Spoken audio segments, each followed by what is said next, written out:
গণ অধিকার পরিষদের সাধারণ সম্পাদক জনাব মোহাম্মদ রাশেদ খান, তিনি বাংলাদেশ জাতীয়তাবাদী দলে যোগ দিচ্ছেন এবং বাংলাদেশ জাতীয়তাবাদী দল সিদ্ধান্ত নিয়েছে যে ঝিনাইদহ 4 আসন, যেটা ঝিনাইদহ সদর এবং কালীগঞ্জ থানা নিয়ে, এই আসনে মোহাম্মদ রাশেদ খানকে ধানের শীষ প্রতীকে নির্বাচন করার জন্য মনোনয়ন দেওয়া হচ্ছে। এটা আপনার আমাদের দলের সিদ্ধান্ত, এটা আমি আপনাদেরকে জানালাম। সেই সঙ্গে আমি আপনার অনুরোধ করব, এই ঝিনাইদহ ও কালীগঞ্জ, ঝিনাইদহ সদর কালীগঞ্জ অর্থাৎ ঝিনাইদহ 4 আসনের বিএনপির সকল নেতাকর্মীকে মোহাম্মদ রাশেদ খানের সঙ্গে কাজ করার জন্য এবং তাকে বিজয়ী করার জন্য সর্বশক্তি দিয়ে কাজ করার জন্য। এখন রাশেদ খান বলবেন, তারপরে বলেন কিছু কথা।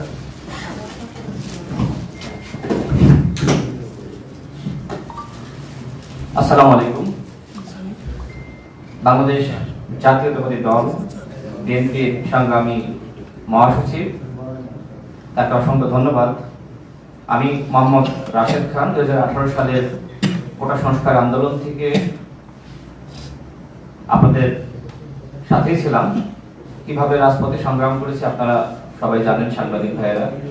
বিশেষ করে জুলাই গণঅভ্যুত্থানের সময় আমার পাশে বিএনপির স্থায়ী কমিটির সদস্য জনাব সালাউদ্দিন আহমেদ এবং আমি রাশেদ খান, গণ অধিকার পরিষদের সভাপতি নুরুল হক নূর, আমরা 3 জন একসাথে এই আন্দোলন সংগ্রাম সমন্বয় করার কাজ করার সুযোগ হয়েছে এবং আমাদের সংগ্রামী মহাসচিব এই সময় তিনি গ্রেপ্তার হন। বিএনপির সংগ্রামী মহাসচিব আমাদের সালাউদ্দিন আহমেদ ভাই, তিনি ইন্ডিয়া থাকলেও এই আন্দোলনকে যেভাবে সমন্বয় করেছেন, এবং আমার ভূমিকা সম্পর্কে আসলে আমি বলতে চাই না, সালাউদ্দিন আহমেদ ভাই তিনি জানেন, তিনি বলবেন। আমি এতটুকু বলতে চাই, বাংলাদেশ জাতীয়তাবাদী দল গণমানুষের অধিকার প্রতিষ্ঠায় লড়াই সংগ্রাম করছে এবং শহীদ প্রেসিডেন্ট জিয়াউর রহমান, যাকে আমি নিজের আদর্শ হিসেবে মনে করি, বর্তমানে বিএনপি নেতৃত্ব দিচ্ছে জনাব তারেক রহমান, তিনি আমাকে অত্যন্ত স্নেহ করেন, ভালোবাসেন। ফ্যাসিবাদ বিরোধী আমল থেকে তার সাথে আমার সম্পর্ক।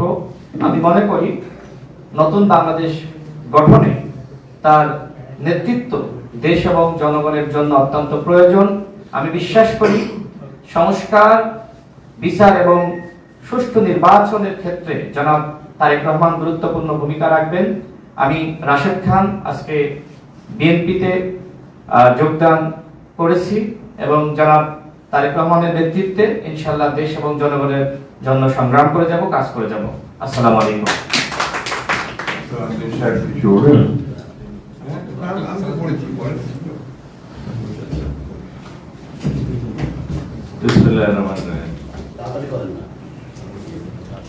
জনাব রাশেদ খান, তিনি গণ অধিকার ছাত্র অধিকার পরিষদ থেকে শুরু করে গণ অধিকার পরিষদ পর্যন্ত তার যে যাত্রা এবং বিশ্ববিদ্যালয় কেন্দ্রিক যে ছাত্র আন্দোলন গড়ে উঠেছিল, তার যে সাহসী ভূমিকা, তাতে দেশের ছাত্র সমাজের দাবি মানতে তৎকালীন স্বৈরাচারী সরকার বাধ্য হয়েছিল।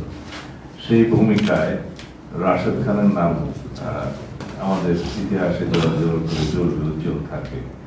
গণ অধিকার পরিষদের সভাপতি নুরুল হক নূর এবং রাশেদ খান বিগত 24-এর ছাত্র গণ অভ্যুত্থানে যে সাহসী ভূমিকা রেখেছে তা আমি জানি, তার মুখেও শুনেছেন, এবং তারা জীবন বাজি রেখে অনেক পদক্ষেপ নিয়েছিল ফ্যাসিবাদ বিরোধী গণতান্ত্রিক আন্দোলনে ফ্যাসিবাদকে হটানোর জন্য। সেই অবদান ইতিহাসে লিপিবদ্ধ থাকবে।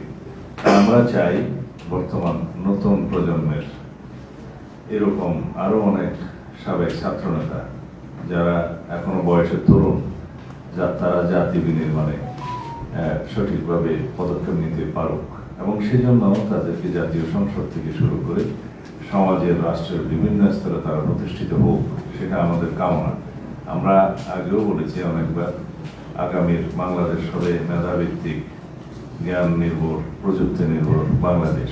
এবং সেই ক্ষেত্রে এই স্লোগানকে শুধু স্লোগানের মধ্যে না রেখে কার্যকরভাবে আমরা যাতে এই তারুণ্যের ভাবনাকে ধারণ করতে পারি এবং মেধা ও প্রযুক্তি নির্ভর জ্ঞান নির্ভর বাংলাদেশ করতে পারি, সেই লক্ষ্যেই আমরা রাশেদ খানকে আমরা স্বাগতম জানাচ্ছি, অভিনন্দন জানাই আজকে তার এই সিদ্ধান্ত। আশা করি রাশেদ খান জনসমর্থন নিয়ে জাতীয় সংসদে প্রতিনিধিত্ব করতে পারবেন ইনশাআল্লাহ। তো সেই ক্ষেত্রে তার ভূমিকা আগামী বাংলাদেশে সর্বক্ষেত্রে ব্যাপকভাবে অবদান রাখতে পারবে বলে আমার মনে হয়। আবারও স্বাগত জানাই জনাব রাশেদ খান। গণ অধিকার পরিষদের জন্য কিছু বলবেন কিনা? একটু দাঁড়ান। আমার মনে হয় গণ অধিকার পরিষদ থেকে উনি পদত্যাগ করে এসছেন, তাই না? হ্যাঁ।